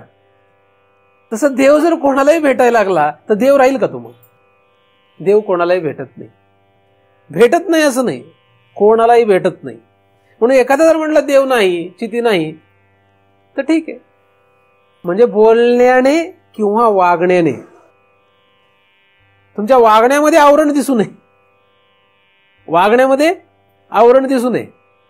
ही प्रवृत्ती इतकी साधारण आहे. उदाहरणार्थ एखाद्याला माहित असतं की महाराजांचं आपण ऐकायचं बरं का, महाराज काय म्हणतील तसं आपण त्यांच्या विरोधात आपण काही जायचं नाही. ते जेव्हा आपल्या घरी येतात व ते म्हणतात त्याप्रमाणे आपण सगळं घरातली व्यवस्था करायची, सगळं करायचं. आता समजा महाराज आले नाहीत, महाराज दूर कुठेतरी आहेत, तर मग लोक म्हणतात जाऊ दे, कुठे महाराज पाहिले आहेत आपल्याला. काय म्हणतात महाराजांच्या मागे, काय म्हणतात साधारणपणे, महाराज कुठे पाहिला आहेत. तसंच देव कुठे पाहिला, ही इतकी सहज प्रवृत्ती आपली, आणि तेच आवरण आहे. तेच काय आवरण. मग देव कुठे पाहिला आहे का नाही तुम्ही ठरवा, आता आहे का नाही. देव आहे का नाही पाहिला, तुम्ही नाही म्हटले तर आवरण आहे, आणि आहे म्हटलं तर तुमच्यावर जबाबदारी आली, नाही का. आता महाराज सगळीकडे आहेत आज असं समजलं तर मग जबाबदारी येते का नाही, जबाबदारी येते का नाही. म्हणजे महाराजांचं उदाहरण का घेतलं, कारण तुम्हाला तुमचे ते परिचयाचं आहे. म्हणजे महाराजांच्या समोर आले तुम्ही कसे राहता, कसे राहता खरं सांगा. आणि महाराजच्या पाठीमागे गेले कसे राहता, खोटं बोलायचं नाही, कसे राहता, फसवता का नाही स्वतःला. महाराज समोर आले की असं वाटतं की अरे सत्वगुणाचा पुतळा, आणि महाराजच्या पाठीमागे गेलं की नको नको ते अवगुण प्रगट व्हायला लागतात. का, कारण आतमध्ये माहिती महाराज कुठे पाहिजे. महाराज मी दृष्टांत सांगतोय, सिद्धांतामध्ये देव देव कुठे नाही. तुम्ही जर म्हणले नाही, कारण देव हा सर्व व्यापक आहे असं म्हणतात, असं सांगितलंय शास्त्रामध्ये, मग देव नाहीच हे आपल्या कृतीतून दिसतं, म्हणजे आवरण आहे आपल्याला. तुम्ही किती पुढच्या परोक्ष ज्ञान, अपरोक्ष ज्ञान, शोक निवृत्ती, तृप्ती, तेच आनंद व्याप्ती म्हणजे तृप्ती, ह्या सगळ्या गप्पा आहेत, याला काही अर्थ नाही. चिदाभास कुठल्या अवस्थेत आहे आता, आवरण. म्हणून चिदाभासाचे आवरण ही अवस्था सोडणं सुद्धा फार कठीण, फार कठीण आहे आवरण सोडणं. आवरण निघालं तर पुढे प्रश्न येतो कशाचा, नाही आवरण नाही, अज्ञान. अज्ञान गेलं तर आवरणाचा प्रश्न येतो. अज्ञान गेलं तर आवरण जाईल का असा प्रश्न येतो. नाही, ते अवस्था आहेत, अज्ञान, आवरण आणि विक्षेप. अज्ञान म्हणजे देव नाहीच असं वाटतं. आता देव आहे, आपण कुठेही गेलं तर लक्षात ठेवा की महाराज आपल्या सोबत आहेत. आपण काही गडबड केली तर महाराज आपल्यावर लक्ष ठेवून येत. नको महाराज, नको देव. महाराजाला काही एवढं अंतर्यामी नसतात. महाराजांचं नाही, माझं जाऊ द्या, माझं नाही सांगत. देव काय, आपण कुठेही गेलो तर देव आहे. देव साक्षी आहे प्रत्येक ठिकाणी आपल्याला. आपण काही करा म्हणजे अज्ञान गेलं, आता आवरण. मग आता आपण जेव्हा दृढपणे हे मानू की झोपलो तरी देव आहे, जागा असो तरी देव आहेत, जागृतपणे कुठेही जावं देव आहे, हे झालं अज्ञान गेलं. आता देव आहे पण कळत नाहीये, हे आवरण आहे. देव आहे हे कळलं पण, म्हणजे सर्वत्र आहे हे कळलं पण तरी सुद्धा आवरण म्हणजे काय, आहे तरी दिसतोय कुठं, आहे हे मानलंय पण दिसत नाही ना, कळत नाही, दिसत नाही. तो खरंच आपल्यावर लक्ष ठेवतो का हे कळत नाही, लक्ष ठेवतो का नाही ठेवतो, आपल्यावर नियंत्रण करतो का नाही करतो, आपल्याला सत्ता देतो का नाही देतो, आपल्याला ज्ञान देतो का नाही, स्फूर्ती देतो का नाही, हे काहीच कळत नाही. आहे मान्य आहे पण हे सगळं तो देतोय का नाही याविषयी काहीच भान नाही. हे आवरण आहे. आणि विक्षेप म्हणजे या दोन कारणाने कसंही वागत राहणे, हा विक्षेप आहे. या दोन कारणांमुळेच विक्षेप तयार होतो. विक्षेप म्हणजे काय, विक्षेप म्हणजे जगत हाच विक्षेप आहे. मुळात जेव्हा चिदाभास बुद्धीतून वाहायला लागतो तेव्हा विक्षेप तयार होत असतो. विक्षेप म्हणजे बुद्धीतून परावर्तन म्हणजे विक्षेप. बुद्धीतून परावर्तन हा विक्षेप आहे. मग ते परावर्तन थांबणार नाही आता कधी. मग हा विक्षेप थांबेल का, हा विक्षेप थांबणार का नाही थांबणार नाही तर माहित नाही. आपण त्या चिदाभासाच्या अवस्थांचा काही इथे अभ्यास करायला बसलेलो नाही, म्हणून मी त्याच्यावर जास्त काही बोलत नाही. परंतु एक थोडक्यात माहिती म्हणून सांगितलं की या 3 गोष्टी ज्या आहेत त्या फार घातक आहेत. पुढचे जे परोक्ष ज्ञान आहे, परोक्ष ज्ञान, अपरोक्ष ज्ञान. आता परोक्ष ज्ञान म्हणजे काय? परोक्ष ज्ञान म्हणजे देव आहे का नाही, म्हणजे चित आहे का नाही, आहे तर कसा आहे, कुठे आहे, या सगळ्यांचा अभ्यास म्हणजे परोक्ष ज्ञान. आवरण म्हणजे काय, विक्षेप म्हणजे काय, अज्ञान म्हणजे काय, चिद म्हणजे काय, चिदवरती आवरण कसं आहे, चिद कसं प्रतिबिंबित झालेला आहे, या सगळ्यांचा अभ्यास म्हणजेच परोक्ष ज्ञान. आता आपण जे काही करतो आहोत हे परोक्ष ज्ञान सुरू आहे. श्रवण हे परोक्ष ज्ञानात येतं. तुम्ही घरी जाऊन याचा विचार केला, मनन केलं तरी हे परोक्ष ज्ञानात येतं. परोक्ष ज्ञान. आता आपला कुठला विषय सुरू आहे? हा परोक्ष ज्ञानाचा विषय सुरू आहे. म्हणजे तुमच्या आतमध्ये असलेला चिदाभास आता परोक्ष ज्ञान या कक्षेत येतोय. चिदाभासाचा तुमचा कुठला व्यवहार सुरू आहे? हा परोक्ष ज्ञानाचा व्यवहार सुरू आहे. आता त्या परोक्ष ज्ञानाला तुम्ही आवरण, अज्ञान आणि विक्षेप यांच्यासह जर घेत असाल तर हे परोक्ष ज्ञान कधी अप्रोक्षावर जाणार नाहीये, कधीच अप्रोक्षावर जाणार नाही. म्हणजे पुढची पायरी गाठताच येणार नाही. कारण मागचे 3 आपण धरून ठेवलेले आहेत. मागच्या 3ला धरून ठेवून परोक्ष ज्ञान घेतोय, उपयोगाचं नाही. म्हणजे तुम्ही मागचे सोडलंच नाहीये आणि परोक्ष ज्ञान घेताय तर उपयोग होणार नाही. आणि परोक्ष ज्ञानच पूर्ण होईना तर अप्रोक्षाचा प्रश्न येत नाही. अप्रोक्ष नाही म्हणून शोकनिवृत्ती नाही, आणि शोकनिवृत्ती नाही म्हणून पुढे तृप्ती नाही, म्हणजे आनंद भोग हा नाही, तृप्ती होऊ शकत नाही. असा हा चिदाभास या 7 अवस्थेतून शेवटच्या अवस्थेपर्यंत जातच नाही. सगळे लोक जरी परोक्ष ज्ञान घेतलं तरी पुन्हा विक्षेप, आवरण आणि अज्ञान याच्यातच मृत्यू पावतात. म्हणून पुनरावृत्ती ठरलेलीच आहे, जरी वेदांत ऐकला तरी सुद्धा. परोक्ष ज्ञान तरी पूर्ण व्हावं, अप्रोक्ष जाऊ द्या. कारण परोक्ष ज्ञानाला सुद्धा जीवनमुक्तीची पहिली स्टेप मानलेली आहे. परोक्ष ज्ञानी सुद्धा जीवनमुक्तच आहे, परोक्ष ज्ञानी. पण तो परोक्ष ज्ञानी पाहिजे म्हणजे त्याच्या मागच्या 3 गोष्टींचा संग, चिदाभासाला त्या 3घांचा स्पर्श नसावा, म्हणजे ते सगळं गेलेलं पाहिजे तर तो परोक्ष ज्ञानी होतो, ठीक नाही. तर चिदाभास, असा हा चिदाभास कुठे आहे? बुद्धीमध्ये. आणि या चिदाभासाला बुद्धीमध्ये प्रतिबिंबित झाल्यानंतर पुढे काय त्याचं होतं याचा विचार करणं गरजेचं आहे. चिच्छाया वेशतो बुद्धो भानम दिस्तू द्विधा स्थिता. आता भानम, धी म्हणजे बुद्धी, दिस्तू द्विधा स्थिता. भान होणे म्हणजे, भान म्हणजे ज्ञान. भान होणे म्हणजे काय? भानावर ये म्हणजे काय? कळून घे, लक्ष दे म्हणजे भान. भानम, जेव्हा बुद्धीमध्ये चैतन्याचं प्रतिबिंब पडतं तेव्हा ती बुद्धी 2 रूपाने प्रगट होते. द्विधा, भानम म्हणजे 2 प्रकारे तिचा परिणाम होतो. आता ही एक प्रक्रिया आहे अभ्यास करण्याची. वेगळ्या रीतीने प्रक्रिया, वेगळ्या रीतीने अभ्यास असतो. चिच्छाया वेशतो बुद्धो भानम धी स्तू द्विधा स्थिता. 2 प्रकारे ती स्थित होते. काय होते?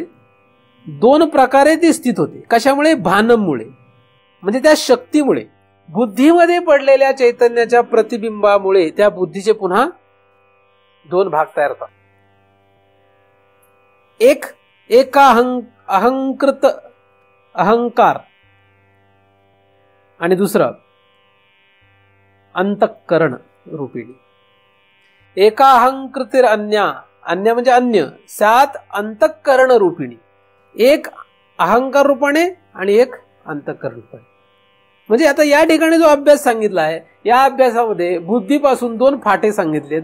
एक म्हणजे अंतःकरण आणि एक म्हणजे या अहंकाराला एका बाजूला धरलंय. या अंतःकरणाच्या आतमध्ये आपण चित्त पण घेऊ शकतो आणि मन पण घेऊ शकतो. लक्षात? म्हणजे या श्लोकामध्ये जर आपण विचार केला तर काय दिलेलं आहे? मन दिलेलं नाही, चित्त दिलेलं नाही. बाकीचे 3 जण दिलेले आहेत. आपण 5 जे शक्यतो पाहत असतो, 5 पाहतो ना आपण. अंतःकरण, मन, बुद्धी, चित्त, अहंकार. काही ठिकाणी फक्त मन बुद्धी घेतात, काही ठिकाणी मन बुद्धी चित्त अहंकार घेतात, काही ठिकाणी मन बुद्धी चित्त अहंकार आणि अंतःकरण घेतात. आता या ठिकाणी काय केलंय, या ठिकाणी बुद्धी घेतली आहे पहिली. आता बुद्धी घ्यायचं कारण का असावं हे मी आधी बरेच वेळा आपण त्याचा विचार केलाय. बुद्धी का घेतली असावी, बुद्धीचा अभ्यास का पहिल्यांदा घेतलेला किंवा बुद्धीच पहिल्यांदा का सांगितली आहे.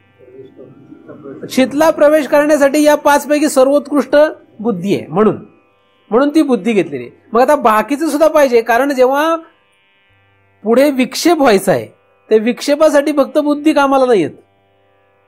कारण विक्षेप व्हायचा असेल पुढे, किंवा बुद्धीला झाकायचं असेल, आवरण घालायचं असेल, किंवा अज्ञान तयार करायचं असेल, तर काय लागेल, बाकीचं काहीतरी लागेल. आणि म्हणून ती बुद्धी जी आहे तिच्या शक्तीमध्ये, भानम म्हणजे वेगळ्या, भान म्हणजे ज्ञान, एक शक्तीने, एक शक्ती आहे.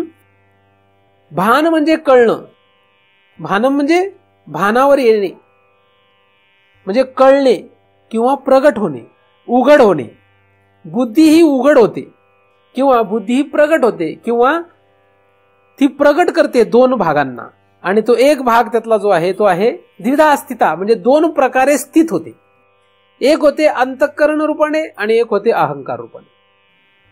एक कशी होते, अंतःकरण रूपाने एक प्रगट होते आणि एक होते अहंकार रूपाने. आता त्यातले जे आपली अडचण येते की मन आणि याचं काय करायचं, मन आणि चित्ताचं काय करायचं, तर मन आणि चित्त आपण अंतःकरणात घेऊ, अहंकारामध्ये मात्र त्यांना धरता येत नाही.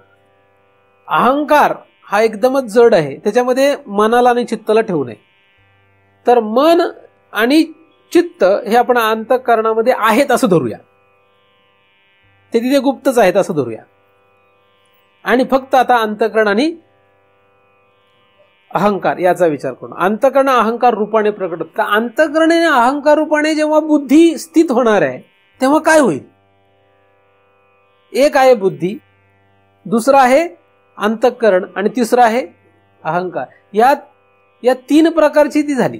म्हणजे स्वतःचं तिचं बुद्धी हे खरं स्वरूप, पहिलं तिचं खरं स्वरूप काय आहे, बुद्धी म्हणजे तेजोमय आणि सत्वमय, सत्वगुणाची, तेज तत्वाची, अशी शुद्ध रूपाची असलेली बुद्धी. आणि जेव्हा ती स्थित होते 2 रूपाने तेव्हा अंतःकरण आणि अहंकार या रूपाने स्थित होते. आता कुठल्याही पदार्थाचा जेव्हा दुसरा भाग तयार होतो तेव्हा तो तसाच्या तसा होतो अशी काही शक्यता नसते. जसं एखादा आपण चांगलं बी आणलं, एखाद्या कुठल्याही झाडाचं आपण एखादं बी आणलं चांगलं, आणि ते जर आपण लावलं आणि त्याच्यापासून दुसरं झाड तयार झालं तर तसंच्या तसं होईल याची शाश्वतीच नसते. जेव्हा स्थिती पावेल ते झाड तेव्हा त्यासारखंच होईल का सांगता येत नाही. जरी बी तेच वापरलं तरी सुद्धा पुढचं जे झाड तयार होत असतं हे झाड तसंच होईल का याची शाश्वती नाही, आहे की नाही. का होतं तसंच होण्याची शक्यता नसते. म्हणजे बाप एकदम शुद्ध आहे पण पोरग विचित्र असू शकतो. उत्कृष्ट आंब्याची कोय लावली आपण, तो आंबा जेव्हा पुन्हा येतो तेव्हा आधीचा जो आंबा होता तसाच तसा तो येईल याची गॅरंटीच नाहीये. फरकच पडतो. चांगले मोठे मोठे शेंगदाणे जर आपण घेतले आणि ते जर आपण लावले त्याच्यापासून जो भुईमुग मिळेल त्याला जे येणारे शेंगा आहेत त्या सगळ्या शेंगाचे टपोरे शेंगदाणे येतील अशी काही शाश्वती नाही, काहीच सांगता येत नाही काय होईल ते. मग त्याचं जेव्हा भान होईल म्हणजे शेंगदाणे पेरले आणि भुईमुग आला आणि मग ते शेंगा आल्या म्हणजे ते भानम झालं, ते झालं प्रगट. ते प्रगट जे होईल ते प्रगट झाल्यानंतर एका शेंगदाण्यापासून जसे अनेक शेंगदाणे तयार होतात आणि एक शेंगदाणा जरी टपोरा पेरलेला असला तरी सगळे शेंगदाणे टपोरे असतील याची शाश्वतीच नाही. त्याचप्रमाणे बुद्धी ही जरी सुरुवातीला अत्यंत उत्कृष्ट आणि चांगली असली, चित्तचं प्रतिबिंब पाडून घेणारी असली तरी सुद्धा तिच्यापासून पुढे भानम म्हणजे पुढे प्रगट करणारे, तिने जे 2 प्रगट केलेत, स्थित केलेत, अंतःकरण आणि अहंकार, यामध्ये ते चैतन्याचं प्रतिबिंबितच करता येईल याची शाश्वती नाही. आणि खरंच तसं होतच नाही. अहंकारामध्ये कधीही चित्तचं प्रतिबिंब पडत नाही. अहंकारयुक्त जगातल्या कुठल्याही जीवाला चिदचं प्रतिबिंब पाडून घेता येणार नाही, पाडूच शकत नाही. जो अहंकारी आहे त्याला भगवंत जाऊ द्या, भगवंताचं प्रतिबिंबच कळणार नाही, प्रतिबिंबच कळू शकत नाही. बिंब फार लांबची गोष्ट. अहंकार कळेल, अहंकारी माणसाला कळेल का? अहंकार इतका जरी तो कुठून झालाय, बुद्धीची भानम अवस्था आहे, म्हणजे प्रगट झालेले आहे ते पुढे. पण का झालंय असं बुद्धीपासून? बुद्धी जेव्हा चैतन्याचं प्रतिबिंब नव्हतं तेव्हा बुद्धी एकटीच आहे. काय? जेव्हा चैतन्याचं प्रतिबिंब नव्हतं तेव्हा बुद्धी एकटीच आहे, पण चैतन्याचं प्रतिबिंब पडलं तेव्हा अहंकार आणि अंतःकरण आलंय. आधी नाही आलेलं. बुद्धी जेव्हा एकटी होती तेव्हा बुद्धीमध्ये खरं सामर्थ्यच नाहीये, आहे बुद्धीने स्थित केलं ते. जसं शेंगदाणा आपण जमिनीमध्ये लावला तर त्याच्या भुईमुगाचे शेंगा तयार होतील का? नाही, त्याला पाणी लागतं, पाणी पाहिजे ना. पाणी मिळालं की मग ते भुईमुग तयार होईल. जमीन, पाणी हे सगळे बाकीचे घटक लागतात. त्याप्रमाणे नुसती बुद्धी आहे तर ती काही अंतःकरण आणि अहंकाराला उत्पन्न करू शकत नाही. बुद्धीमध्ये चैतन्याचं प्रतिबिंब यावंच लागतं. जेव्हा चैतन्याचं प्रतिबिंब बुद्धीत पडेल तेव्हा ती बुद्धी दोन रूपाने परिणाम पावते, अहंकार आणि अंतःकरण अशा रीतीने परिणाम पावते. आणि जेव्हा अशी परिणाम पावते तेव्हा अहंकार आणि अंतःकरणाला चैतन्याचं प्रतिबिंब प्रतिबिंबित करून घेण्याची शक्ती राहते का? तर राहत नाही, नसते. जसं एखादा मनुष्य फार हुशार आहे, सायंटिस्ट आहे, त्याची मुलं सायंटिस्ट होतात का? त्याची जी बुद्धी असते त्याच्या मुलाची, याने कितीही प्रयत्न करू द्या, हुशार बापाने आपल्या मुलाला हुशार करण्याचा काय आटोकाट प्रयत्न करू दे, तो हुशार होतच नाही. खूप प्रयोग करतात लोक, खूप प्रयोग म्हणजे काय, नको नको तेवढे प्रयोग करतात, पण होतच नाही, होतच नाही. आणि एखादा एकदम ढ माणूस असतो त्याच्या पोटी एकदम उत्कृष्ट हुशार पोरग निर्माण होतं. आलं लक्षात? असं होतं अपमत. काय बुद्धिमान माणसांना बुद्धिमान मुलं जन्माला आली असं ऐकलंय कुठे? असं दाखवा मला, कुठे सांगा. सायंटिस्टचा मुलगा सायंटिस्ट झाला, वशिल्याने होतात ते, तसे होत नाही. ऑफिसरचा मुलगा ऑफिसर कसा होतो? वशिल्याने होतो, बुद्धीने होत नाही तो. हे की नाही? म्हणजे माझ्या माहितीमध्ये मी जेवढं पाहिलं जगतावर ते कुठे असं दिसत. म्हणजे पुढच्याला ती बुद्धीच राहत नाही. तसं ही बुद्धी जेव्हा अंतःकरण आणि अहंकाराला प्रगट करते, स्थित करते, तेव्हा त्या दोघांमध्ये त्या चैतन्याच्या प्रतिबिंबाला आकर्षित करण्याचं म्हणजे प्रतिबिंबित करून घेण्याचं सामर्थ्य राहील का? राहत नाही.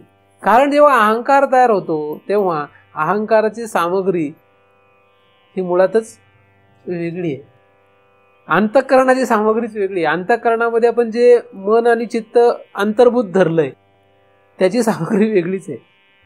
म्हणजे बुद्धीचं तेज आणि सत्व हे बाकीचे घेत नाहीत, ते फक्त सत्व घेतात. सत्व घेतात आणि सत्ता घेतात. सत्व घेतात आणि फक्त चैतन्याच्या प्रतिबिंबाची सत्ता घेतात. पण महाभूत मात्र वेगळंच वापरतात. जसं मुलगा बापाचं खातो, बाप सात्विक आहे, मुलगा खातो बापाचं, पण गुण कोणाचे घेतो? बाहेरच्यांचे. नको नको त्याचे गुण घेतो. खातो कोणाचं? सात्विक बापाचं खातो. आणि गुण कोणाचे घेतो? तसं ही अंतःकरण आणि अहंकार हे खातात कोणाचं? बुद्धी. आणि बुद्धीत प्रतिबिंबित चैतन्याचं खातात, त्याच्या सत्तेवर जगतात ते. आणि गुण कोणाचे घेतात? महाभूताचे. कुठल्या? ते पण तेजाचं घेत नाहीत. एक घेतो अहंकार, घेतो पृथ्वीचं जडपणा, आणि एक घेतो आकाशाचं, आणि एक घेतो जलाचं, एक घेतो वायूचं. तेजाचं कोण घेतो? असा गमतीशीर व्यवहार आहे की काय ना. जगामध्ये सगळीकडे असंच आहे. तोच व्यवहार इथं आतमध्ये पण आहे. जो आतमध्ये तोच जगात आहे. तुम्ही प्रयोग करून बघा, जगामध्ये कुठे हा प्रयोग म्हणजे विचार करून बघा, आहे का असं काही? म्हणजे एखाद्या बापाने सांगितलं मुलाला की माझं खातोस ना, मी पाळतो ना तुला, मग आता मी म्हणतो तसंच बरं करून दाखव, बरं करेल काय? करणारच नाही, नाही का? करणारच नाही अजिबात. काहीतरी वेगळंच करीन. काय करीन? म्हणजे चांगलं पण करू शकतो, चांगलं पण करू शकतो, असं काही वाईटच करत आणि वाईटही करू शकतो. जसं अहंकाराकडे गेला तर वाईट करतो, आणि अंतःकरणाकडे गेलं की चांगलं करतो. कारण अंतःकरण आकाश गुणाकडे. अंतःकरण ही चांगली गोष्ट आहे, अहंकार ही वाईट गोष्ट आहे. अंतःकरण चांगलं आहे का वाईट आहे? दोन स्थित झालेत. आता दोघांचा विचार करतोय आपण. एक आहे अंतःकरण, एक आहे अहंकार. अहंकार वाईट आहे, अंतःकरण चांगलं आहे. म्हणून बुद्धीतून पुढे फाटा फुटला तरी सुद्धा एक चांगला एक वाईट आहे. एक फाटा कसा आहे? एक चांगला एक वाईट आहे. अहंकाराकडे जायचंच नाहीये. जायचं नाही म्हणजे आता हा आपला विषय झाला. पण चैतन्याचं प्रतिबिंब जेव्हा परावर्तित होईल तेव्हा ते तिथे जाणारच आहे, अहंकाराकडे जाणारच आहे आणि अंतःकरणाकडे पण जाणारच आहे. बुद्धिस्त चैतन्य परावर्तित होऊन अहंकार आणि अंतःकरण दोन्हीकडे जाणार आहे. अहंकाराकडे गेले की त्याच्यापासून पुढे जाणार आहे, अंतःकरणाकडे गेले की त्याच्यापासूनही पुढे जाणारच. अंतःकरणामध्ये जेव्हा प्रतिबिंबित होईल, ते परावर्तित होईल, तेव्हा अंतःकरणामध्ये, मनामध्ये, चित्तामध्ये पण जाणार आहे. त्यांना सुद्धा ते प्रकाशन करणार आहे. आता परावर्तित प्रकाश प्रकाशन करतोय. बुद्धी हे केंद्रस्थान आहे. बुद्धीतून पुढे अंतःकरणाकडे आणि अहंकाराकडे. अंतःकरणामध्ये चित्ताकडे गेल्यामुळे चित्तामध्ये असलेल्या संस्काराला प्रकाशन, मनामध्ये गेल्यामुळे मनाच्या संकल्प विकल्पाला प्रकाशन, अंतःकरणामध्ये गेल्यामुळे अंतःकरणातल्या स्फुरणाला प्रकाशन. प्रकाशन करणं म्हणजे त्यांना हलवणे. चित्तातले संस्कार हलवले जातात, ते अंतःकरणात स्फुरण रूपाने येतात आणि तेच पुढे मनामध्ये संकल्प विकल्प रूपाने येतात. मग मनामध्ये संकल्प विकल्प रूपाने आल्यानंतर बुद्धीचं ऐकतील का ते सांगता येत नाही. ते सांगता येत नाही. मन बुद्धीचं ऐकेल का? बुद्धीच्या आतमध्ये असलेलं जे चैतन्याचं प्रतिबिंब आहे त्याने परावर्तित होऊन या चित्तातल्या संस्काराला चाळवलंय. तेच संस्कार अंतःकरणामध्ये स्फुरलेत, तेच पुढे संकल्प विकल्प रूपाने मनात आलेत. आता हे मन जे आहे ह्या मनापर्यंत आले. मग ह्या मनाला ते संस्कार जे आहेत ते म्हणजे संकल्प विकल्प जे आहे ते बुद्धीच्या स्टॅम्प शिवाय पुढे पाठवतच येत नाही. म्हणजे जिथपर्यंत 7-12 बापाच्या नावावर असतो तिथपर्यंत मुलाला काहीच करता येत नाही, आहे की नाही? करता येतं. बापाचा स्टॅम्प लागतोच, बापाची सही लागतेच जिथपर्यंत बाप जिवंत आहे. का करता येईल पुढे काय? म्हणून बुद्धीने स्टॅम्प मारल्याशिवाय पुढे काहीच होणार नाही. अहंकारामध्ये सुद्धा अहंकार जरी धरला तरी सुद्धा तो बुद्धीने निर्णित केलेला असावा लागतो, त्याच्याशिवाय पुढे काहीच होत नाही. म्हणजे अहंकार जो आहे तो मन असो, चित्त असो, अंतःकरण असो, हे कोणी सुद्धा बुद्धीच्या शिवाय हालत नाही. पण मग कसं आहे की कुटील मनुष्य काय करतो? भावालाच खलास करतो किंवा बापालाच खलास करतो. नाही, कुटील नालायक व्यक्ती काय करते? ज्याचं घ्यायचंय त्यालाच संपवत. तसं ही कुटील आहेत काय, ही काही वेळेस कुटीलपणा करतात.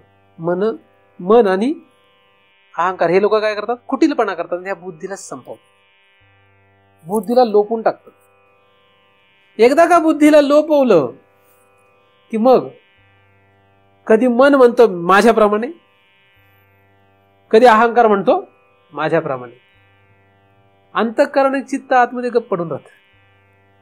हे दोघांप्रमाणे चालतं, एक तर मनाप्रमाणे, एक तर अहंकाराप्रमाणे. मन म्हणतो असं करायचंय, अहंकार म्हणतो असं करायला. कधी कधी मनाचं ना अहंकाराची जोडी जमते, कधी कधी मनाचं ना अहंकाराचं पण पटत नाही. बुद्धीला लोपवल्यानंतर असा विषय होतो. असा हा खेळ आहे. तर अशा या दोघांना या बुद्धीने जन्माला घातलंय. कोणाला? आशांना जन्माला घातले की ज्यांनी त्याच वाटोळ केलं. आशांचा जन्म झाला, ज्यांनी काय केलं? त्या बुद्धीलाच लोपून टाकलं आणि बुद्धी लोपली. बुद्धीचा लोप म्हणजे कोणाचा लोप आहे?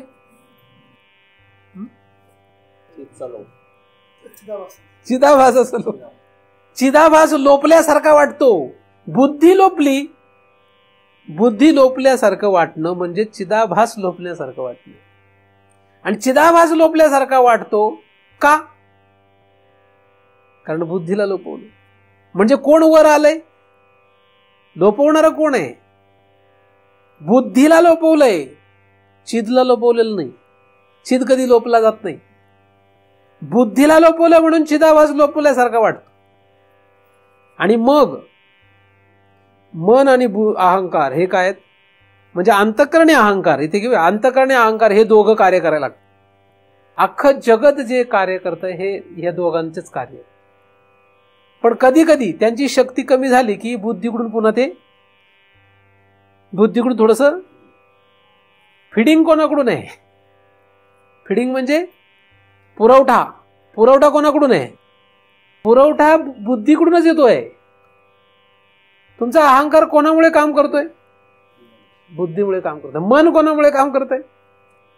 बुद्धीमुळेच काम करतोय. करतोय का नाही? कोणामुळे काम करतोय?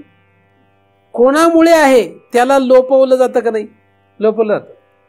घरातला एखादा कर्ता मनुष्य असेल, तो सगळं पुरवत असतो, पण तोच लोपला जातो आणि बाकीचेच वर येतो. आहे की नाही? सगळ्या घरांमध्ये असंच असतं. जो प्रमुख असतो, जो सगळं प्रमुख आहे, तो लोपल्यासारखा दिसतो. पुरवठा त्याच्याकडूनच होत असतो, पण तो लोपल्यासारखा दिसतो आणि बाकीचेच मिरवत असतात. तसंच ही बुद्धी लोपल्यासारखी होती.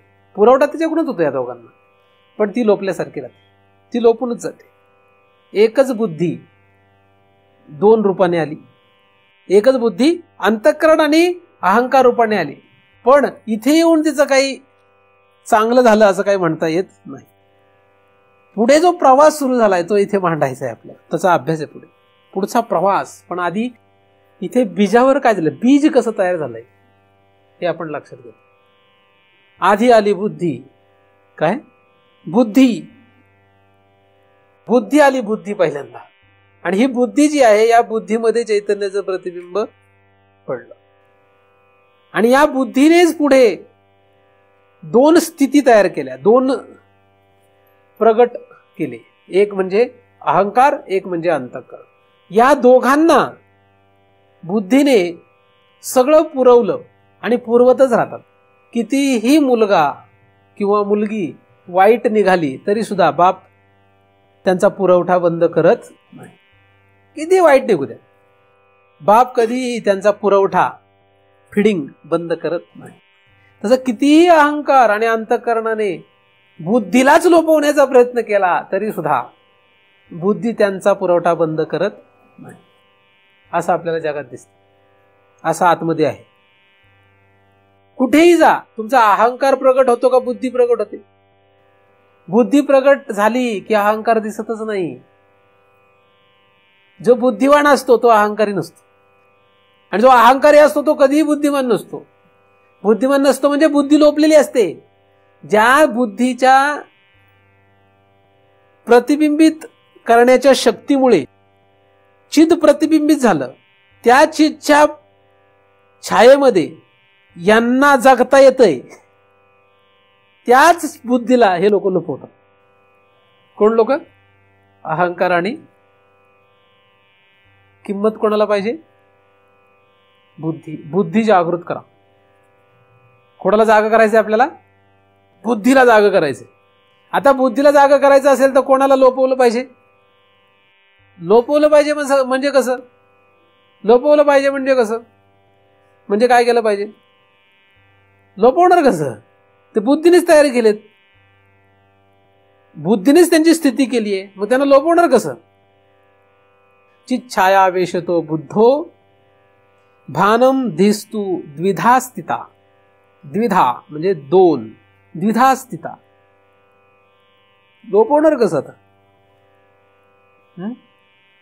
तुमच्याकडे बुद्धी आहे काय? कोणाकडे बुद्धी नाहीये सांगा? आहे. अहंकार आहे का? अंतःकरण. आता अंतःकरण म्हटलं की लगेच लक्षात येत नाही, म्हणून मन आहे का नाही? मन हे जरा बाहेर आहे, अंतःकरण चित्त जरा आतमध्ये आहे. म्हणून आपण अंतःकरणी जरी म्हटलेलं असलं तर मी मन म्हटलं म्हणजे अंतःकरणाचं धरूया. मग तुमच्याकडे मन आहे का? आहे. अहंकार आहे का? आहे. मला सांगा, यापैकी तुमचं जास्त का प्रमुख कोण आहे? तुम्ही तुमचं सांगा, कोण प्रमुख आहे? मन प्रमुख आहे का बुद्धी प्रमुख आहे का अहंकार प्रमुख आहे तुमच्याकडे? आपल्याकडे कळायला पाहिजे. आपल्याकडे कोण प्रमुख आहे? आपलं मन प्रमुख आहे का अहंकार प्रमुख आहे का बुद्धी प्रमुख आहे? सदैव जागा झाल्यापासून झोपेपर्यंत बुद्धी प्रमुख नाही हे माहिती. बुद्धी प्रमुख नाही, बुद्धीच चालत नाही, चालतच नाही बुद्धी. आणि नको तिथे चालते ती बुद्धी नसते, तो अहंकार असतो. आता सोयऱ्याचं तोंडच बघणार नाही, मानच दिला नाही मला. ही बुद्धी आहे का अहंकार आहे? लोक म्हणतात बुद्धिवान आहे तो, त्याने ठरवलं सोयऱ्याचं तोंडच बघायचं नाही मरेपर्यंत. का? टावेल टोपी दिली नाही लग्नात. म्हणजे ही त्याने बुद्धी वापरली का अहंकार वापरलाय? ऐकायचंच नाही महाराजांचं. महाराज स्वतःला शाणे समजतात. ही बुद्धी आहे का अहंकार आहे? काय लिहिलं असेल असं तो ज्ञानेश्वरांनी? काय काय लोक म्हणतात काय विशेष लिहिलं असेल एवढं? ठीक आहे ना, काय म्हणजे महत्वाचं काय? हे बुद्धी आहे का अहंकार आहे? काय जायचंय आळंदीला? काय आळंदीमध्ये? आळंदीत गेलो तर सगळे तिकडं विचित्रच लोक दिसले मला. कुठेही जा सगळे घाणेरडेपणाच आहे. तिथे जाऊन बुद्धी वापरली का मन वापरलं का अहंकार वापरला? मंदिरात गेल्यानंतर प्रसाद पडल्यानंतर त्याच्यावर माशा घोंगत होत्या, सगळीकडे घाणेरडापणा. मंदिरात जाऊन काय पाहिलं? फार मळकटलेली कळकटलेली भिकारी लोक. कोणाचा हात तुटलाय, कोणाचा पाय तुटलाय. कुठे गेलाय? मंदिरात. इकडे तिकडे पादुकार प्रसाद पडलाय, फुलं पडल्यात, सडल्यात फुलं. फेऱ्या मारायला लागलं, साफसफाई नाही, देवळाला नीट रंग दिला नाही, कळस निम्मा ढासळायला लागलाय. म्हणजे देवळात गेल्यानं काय पाहतोय? कोण पाहतोय? मग आता पाहणार कोण आहे? मन का बुद्धी का अहंकार? एकतर मन, नाहीतर महाराजांकडे आला, आंघोळ नाही केलेली दिसत महाराजांनी आज, दाढी केलीच नाही आज, केस फारच पिकलेत वाटतं, चेहरा काय आज निस्तेज वाटतोय, झोप नाही झाली वाटतं. बरं, चिंतन ऐकलंच तर ऐकल्यामध्ये महाराज हे जास्तच आम्हाला झापतात, कारण अहंकार दुखावतो. आमचंच बरोबर शोधून काढतात, उकरून काढतात, सोडतच नाही आम्हाला चिंतनामध्ये. कोण ऐकतंय? बुद्धी, अहंकार का मन? काय बोलतात काही कळतच नाही. कधी हे बोलतात, कधी ते बोलतात. मी हे सगळी उदाहरणं सांगतोय. आपण काय वापरतोय जगताना रोज? जागा झाल्यापासून झोपेपर्यंत वापर कशाचा सुरू आहे? एक तर मन, अहंकार. मन नाही तर अहंकार, हे दोन सोडा आणि बुद्धीवर या. बापाकडे या.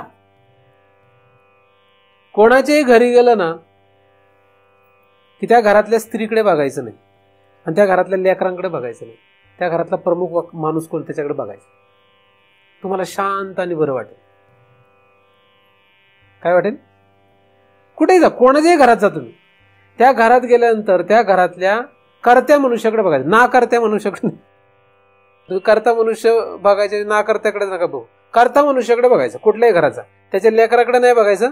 त्याचं लेकरू किती सुंदर असू द्या आणि किती उठून दिसणार असू द्या आणि बायको किती मिरवणारी वाटू द्या, त्यांच्याकडे बघायचं नाही. फक्त कर्त्या मनुष्याकडे बघायचं. बघा काय होतंय. तुमची बुद्धी काम करायला लागेल. आणि या दुसऱ्या दोघांकडे बघितलं की मन आणि अहंकार काम करायला लागेल. इतकं सोपं काम आहे आपल्याला. पण आपण तसं करतो का? करत नाही. तसं करत शक्यतो नाही. जगताना आपण या बुद्धीच्या द्वारे जगत नाहीये. आता जगायचंय का नाही जगायचं हा नंतरचा भाग आहे. परंतु आता जी स्थिती आहे आपली, काय स्थिती झाली? आपली स्थिती अशी झालेली आहे की बुद्धीचा आपण उपयोगच नाही करत. बुद्धीचा वापरच नाही. आपण ज्याला आपण म्हणतोय बुद्धीचा वापर करतोय, तो बुद्धीचा वापर नसून कशाचा वापर सुरू आहे? अहंकाराचा आणि मनाचा. आणि अहंकाराचा वारा फार वाईट आहे. बुद्धीचा वारा न लागो राजसा असं कुठंच लिहिलेलं नाही, नाही का? पण अहंकाराचा वारा न लागो असं लिहिलेलं आहे. आणि मनाला सुद्धा बदलायला सांगितलेलंच आहे. नाही, मनाला सुद्धा काय करायला सांगितलेलं आहे? मनाला पवित्र करा, मनाचं चंचलत्व कमी करा असं सांगितलेलंच आहे. पण बुद्धीबद्दल असं काही सांगितलेलं नाही. बुद्धीला वाचवा ह्यांच्या कचाट्यातून. बुद्धी राहील ती अहंकाराच्या आणि मनाच्या अधीन राहणार नाही, तर त्या बुद्धीमध्ये पडलेल्या चैतन्याचं प्रतिबिंब आहे हे लक्षात येईल. म्हणजे अज्ञान जाईल. आहे ते हे लक्षात येईल. अहंकाराचा स्वभाव काय? अहंकाराचा स्वभाव आहे मी आहे असं म्हणण्याचा आहे. अहंकाराचा स्वभाव काय? अहंकारी माणूस काय म्हणतो? मी आहे, तू नाही मी. अहंकारी काय म्हणतो? मी. म्हणजे अहंकार मी मी म्हणायला होतो. आणि मन काय करतं? मन म्हणतं हे कते हे कते हे कते, असं का तसं असं का तसं करायला होतं. म्हणजे मन ना धडीकडे ठेवते ना तिकडे ठेवते, मन असं उलटा पलट करत राहत. आणि अहंकार मीच आहे असं म्हणायला होतं. बुद्धी तसं करत नाही. बुद्धी म्हणते चिदाभास आहे. म्हणजे बुद्धीमध्ये आलं तर आपल्याला अज्ञान जाईल. मनाकडे अहंकाराकडे गेलो तर विक्षेप आवरणाकडे जाईल आणि अज्ञान दृढच राहील. म्हणजे अज्ञान दृढ, आवरण आणि विक्षेप शिल्लकच आहेत. हे तिन्ही राहतील. पण बुद्धीकडे आलो तर काय होईल? तर बुद्धीमध्ये असलेला चिदचा आभास आहे हे लक्षात येईल. चिदाभास आहे हे लक्षात येईल. आणि चिदाभास लक्षात आला पाहिजे पहिल्यांदा. चिदाभासच लक्षात येणं फार अवघड आहे. चिद हा नंतरचा अभ्यास. कारण चिदचा अभ्यास शेवटी आपल्याला पुढे पुढे जायचं. चिदकडे जायचंय आपल्याला. पण अभ्यासामध्ये पहिल्यांदा काय येतोय? चिद आलं पहिल्यांदा. पण ते फक्त काय संकेत आहे, खूण आहे ती. तो अभ्यास बंद करून आता काय केलंय? आता बुद्धी, आणि बुद्धीच्या पुढे सगळा संसार आहे. म्हणून पहिल्यांदा बुद्धी घेतली आणि बुद्धीतून पुढे अंतःकरण आणि अहंकार घेतलाय. आणि तिथून पुढे मग कसा सगळा गोंधळ उडतोय ह्याचाही थोडा अभ्यास येणारच आहे.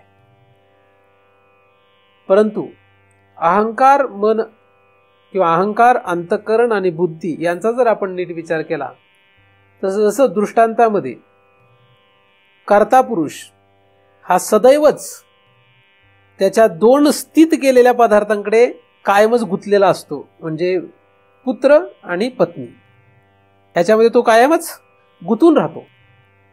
कर्ता पुरुष कुठे गुंतून राहतो? कर्ता पुरुष म्हणजे बुद्धीसारखा आहे. अंतःकरण आणि अहंकार म्हणजे पत्नी आणि पुत्र यांच्यासारखे. जसा पुरुष हा सदैव पत्नीमध्ये आणि पुत्रामध्ये गुंतूनच राहणार आहे, तो निघणारच नाही त्याच्यातून, त्याप्रमाणे ही बुद्धी या अहंकारामध्ये आणि अंतःकरणामध्ये गुंतूनच राहणार आहे आणि स्वतःला लोपूनच ठेवणार. यासाठी फार मोठं धैर्य पाहिजे. याच्यातून बाहेर पडण्यासाठी काय पाहिजे? फार मोठं धैर्य पाहिजे. आता त्याच्यातून बाहेर कसं पडायचं हा एक निराळा अभ्यास आहे. परंतु आता आपली घसरण कशी आहे किंवा काय झालंय याचा अभ्यास सुरू आहे. काय झालंय? चिद बुद्धीमध्ये प्रतिबिंबित झाली. प्रतिबिंबित झाल्यानंतर म्हणजे त्याला आपण चिदाभास असं म्हणू लागलो. हा चिदाभास, त्या चिदाभासाच्या सत्तेवर, चिदाभासाच्या त्या शक्तीवर बुद्धीने दोन प्रकारचं प्रगटीकरण केलंय. म्हणजे दोन रूपाने ती बुद्धी प्रगट झाली आहे. जसं बापच दोन रूपाने प्रगट होतो, पुरुषच दोन रूपाने प्रगट होतो, एक बायको रूपाने आणि एक पुत्र रूपाने. तो पुरुषच असतो, पुरुषाचीच बायको असते आणि पुरुषाचाच पुत्र असतो. त्याप्रमाणे बुद्धीचीच ही दोन प्रगटीकरण आहेत. एक म्हणजे अंतःकरण आणि एक म्हणजे अहंकार. अशा रूपाने ती स्थित करतो आणि स्वतःला संपवतो. संपवतो म्हणजे स्वतः संपतो यांच्या नादाने. आता तुम्ही काय करा, तुम्हाला जर याच्यातून बाहेर पडायचं असेल तर काही करा, कसंही करा, पण बुद्धीवर या, बुद्धीने व्यवहार करा. कसा व्यवहार करा? बुद्धीने व्यवहार करा. अहंकाराने, मनाने, चित्ताने, अंतःकरणाने व्यवहार करायचा नाही. बुद्धीने व्यवहार करा. बाकी कोणीच व्यवहार करायचा करता येईल का? बघा कसं करता येईल. पण बुद्धीने व्यवहार करायला शिका. बुद्धिवान व्हा. बुद्धिवान झाले तर अहंकार, मन हे सगळं बाकीचं काय होईल? ते मापात राहतील, ते लोपलेले राहतील, ते वर येणार नाही, ते तोंड वर करणार नाही. परंतु असं होणं फारच अवघड आहे. त्यासाठीच आपल्याला हा अभ्यास करायचा. हा परमार्थाचा जो अभ्यास आहे हे यासाठीच आहे. तर अशा प्रकारे चित्तने प्रवेश केल्यानंतर, म्हणजे चित्तचा प्रतिबिंब बुद्धीत पडल्यानंतर त्या बुद्धीपासून दोन पुढे अंतःकरण आणि अहंकार तयार झाले. आणि अंतःकरण आणि अहंकार यांचं प्रकटीकरण झाल्यानंतर, त्यांची स्थिती झाल्यानंतर, स्थिती होणे म्हणजे ते स्थिरावले. स्थिती होणे म्हणजे काय? स्थिता, द्विधा स्थिता, स्थित होणे. आता स्थिती होणे म्हणजे काय? स्थिता या शब्दातून काय दिसतं? त्यांचं साम्राज्य आलंय. साम्राज्य कोणाचं आहे? त्यांचं साम्राज्य आहे. अख्ख्या जगतामध्ये कोणाचं साम्राज्य आहे? या दोघांचं साम्राज्य. यांचं साम्राज्य आहे. मन आणि अहंकार यांचं साम्राज्य. या दोघांचं जर साम्राज्य कमी झालं तर बुद्धीकडे येऊ आपण. आणि बुद्धीकडे आला म्हणजे चिदाभासाकडे जाऊ. आणि चिदाभासाकडे आलो की मग त्याच्या अवस्थांचा विचार करता येईल. तिथपर्यंत चिदाभासाच्या अवस्थांचा विचार कसा होईल? नाही का? चिदाभासाच्या अवस्था, या अवस्थांचा जर विचार करायचा असेल तर आपल्याला कुठे यायला लागेल? त्यांच्या अवस्थांचा विचार करायचा असेल तर कुठे यावं लागेल? चिदाभासाकडे यावं लागेल. मग चिदाभासाकडे जर यायचं असेल तर कुठे यावं लागेल? बुद्धीकडे यावं लागेल. मग बुद्धीकडे जर यायचं असेल तर काय सोडावं लागेल? अहंकाराचा वारा न लागो राजसा. त्याचा वारा लागून घ्यायचं नाही, नाही का? वारा लागून घ्यायचं नाही. त्याचे वारा न लागणे म्हणजे काय? अहंकार नष्ट नाही करायचा आहे. अहंकार राहील पण त्याचा आपल्याला वारा लागायला नाही पाहिजे. त्याचा संबंध नाही आपला. अहंकार राहू द्या पण त्याचा वारा लागून घ्यायचा. म्हणजे त्याचं गुण आपल्याला घ्यायचे नाहीत, त्याचे दोष आपल्याकडे येऊ द्यायचे नाहीत. त्याचे दोष आपल्याकडे येऊ न देण्यासाठी आपल्याला काहीतरी प्रयत्न करावा लागेल. तसंच मनाचे दोष, अंतःकरणाचे दोष आपल्याकडे येऊ न देणे, अहंकाराचे दोष आपल्याकडे येऊ न देणे, म्हणजे बुद्धीकडे येऊ न देणे, आपल्याकडे म्हणण्यापेक्षा बुद्धीकडे न येऊ देणे, यासाठी जे काही करता येईल ते करा. हा विषय जरी अवघड असला तरी सुद्धा आपल्याला शास्त्र आणि सद्गुरू यांच्या साह्याने तो सोपा होऊ शकतो हे मात्र नक्कीच आहे. अहंकाराच्या पटी शोक, हर्ष, भय, क्रोध, लोभ, मोह, मद, मत्सर हे सगळे तयार होत असतो. म्हणून या सगळ्यांना सोडत सोडत गेलं तर अहंकार कमी कमी कमी होत. म्हणून मी मगाशी जे सुरुवातीला सांगितलं की जे वाईट भाव आहेत हे वाईट भाव सोडत जा, म्हणजे आपोमतच अहंकार काय होईल? अहंकाराचा वारा कमी होत जाईल, आपोमत होत जाईल. वाईट भाव, आसुरी भाव सगळे जर आपण सोडत सोडत सोडत सोडत चाललो, त्यासाठी जे काही गरजेचं असेल ते करत चाललो की मग आपल्याला नक्कीच बुद्धीकडे येता येईल. आणि अख्खं जगत हे सगळं या अहंकारावर जगलेलं आहे. अख्ख्या जगताला जगायला कारण दोघंच आहेत, अहंकार आणि मन. जो बुद्धीवर आला त्याचा संसार संपला. बुद्धिनिश्चय बुद्धीवर आला की संसार संपेल, आणि अहंकारावर गेला की संसार सुरू आहे. जिथपर्यंत संसार सुरू आहे तिथपर्यंत अहंकार आणि मन आहे. जिथपर्यंत मन आणि अहंकार आहे तिथपर्यंत संसार आहे. जेव्हा अहंकाराला सोडाल आणि अंतःकरण म्हणजे मनाला सोडाल तेव्हा आपोमत बुद्धीवर येणार, आणि बुद्धीवर आले रे आले की संसार संपायला सुरुवात होणार. तर आपल्याला जर संसार संपवायचा असेल, संसाराचा नाश करायचा असेल तर आपल्याला बुद्धीवर यावंच लागेल. शुद्ध असलेल्या बुद्धीवर यावं. म्हणून शुद्ध बुद्धी ही परमार्थात अत्यंत महत्वाची असते. शुद्ध बुद्धी पाहिजे. शुद्ध आणि पवित्र बुद्धी म्हणजे सत्व आणि तेजोमय. सत्व आणि तेजोमय असलेली बुद्धी जर असेल, म्हणजे असा जर एखादा पुरुष असेल, एखादा कर्ता मनुष्य जर शुद्ध आणि पवित्र असेल तर तो मुलगा आणि पत्नी यांना बरोबर कसं ठेवतो? त्यांचा वारा लागू देत नाही. काय करतो? तो हुशार असतो. तो व्यवहारामध्ये जर पुरुष हुशार असेल तर पत्नी आणि पुत्र यांचा वारा लागू देत नाही. फिडिंग करतो, त्यांना फिडिंग करतो पण त्यांचा वारा लागू देत नाही, म्हणजे त्यांना वरचढ होऊ देत नाही. शहाणा पुरुष कोण आहे? जो पत्नीला आणि पुत्राला वरचढ होऊ देत नाही, तो शहाणा पुरुष आहे की नाही? शहाणा कोण आहे व्यवहारामध्ये का नाही आहे? पण असे शहाणे आहेत का जगात? असे जगात शहाणे आहेत का? फार कमी. फिडिंग बंद करायला सांगितलंय का मी? फिडिंग बंद नाही करायचं आहे. फिडिंग बंद नाही करायचं. हे दृष्टांत देतोय. स्त्रियांनी एकदम वाईट वाटू नका घेऊ. उदाहरण आहे. फिडिंग बंद करायचंय का? नाही. पण वारा लागू द्यायचा नाही. त्यांचा जर वारा लागला तर ते ह्याला फिरवतात. त्याची ससे होलपट सुरू होते. आणि जगामध्ये असे अनेक लोक तुम्ही अनेक कर्ते पुरुष पाहताय. बरेच उदाहरणं अशी आहेत की त्यांची ससे होलपट पाहवत नाही. का? कारण ह्या दोघांपैकी कोणीतरी दोघांपैकी एकाचा वारा त्याला झोंबलेला आहे. एक तर पुत्राचा वारा झोंबलाय किंवा पत्नीचा वारा झोंबलाय. दोघांपैकी एकाने त्याला, हे की नाही? म्हणून या दोघांपासून काय करावं? सावध राहावं. कोणापासून? अहंकार आणि मन. अहंकार आणि मन या दोघांपासून सावध राहा. त्यांचा वारा लागू देऊ नका. आणि त्यासाठी साधू संतांना प्रार्थना करा. भगवंताच्या चरणी सदैव प्रार्थना करत राहा. साधू संतांच्या कृपेने, भगवंताच्या कृपेने आपल्याला अहंकाराचा वारा लागू नये अशी त्यांच्या चरणी प्रार्थना करतो. आणि त्यांच्या कृपेने निर्माण झालेले चिंतन त्यांच्याच चरणी अर्पण करून येथेच पूर्ण करावं. पुंडलीकवरदा हरी विठ्ठल श्री ज्ञानदेव तुकाराम. पंढरीनाथ भगवान की जय. माऊली ज्ञानेश्वर महाराज की जय. जगद्गुरु तुकाराम महाराज की जय. सद्गुरुनाथ भगवान की जय.